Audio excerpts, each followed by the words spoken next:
গাজীপুরের শ্রীপুরে নাটকীয় অভিযানে পুলিশের হাতে গ্রেপ্তার হয়েছেন সিরাজগঞ্জ ৬ আসনের সাবেক সংসদ সদস্য চয়ন ইসলাম।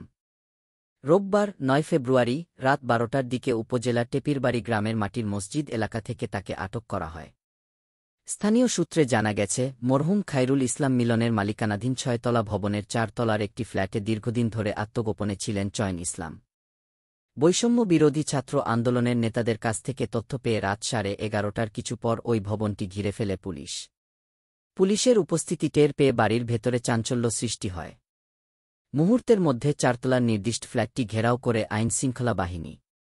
কিছুক্ষণ তল্লাশির পরই সাবেক এমপি চয়ন ইসলামকে সেখান থেকে আটক করে থানায় নিয়ে যাওয়া হয়। গ্রেপ্তারের পরও সন্দেহ কাটেনি পুলিশের। তারা ধারণা করছেন, ওই ভবনে আরও কোনো অপরাধী বা মামলার আসামি লুকিয়ে থাকতে পারে। তাই চয়ন ইসলামকে আটকের পর বাড়িটিতে ফের অভিযান শুরু করে পুলিশ।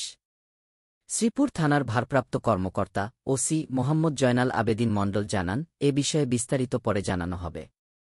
তবে অভিযানের সময় কোনো অপ্রীতিকর ঘটনা ঘটেনি গিয়ে। এই গ্রেপ্তার নিয়ে স্থানীয়দের মধ্যে চলছে নানা গুঞ্জন। চয়ন ইসলামের বিরুদ্ধে কী অভিযোগ রয়েছে, কারা তাকে আশ্রয় দিয়েছিল, এসব প্রশ্নের উত্তর খুঁজছে সবাই। পুলিশের পরবর্তী পদক্ষেপের দিকেই এখন সবার নজর।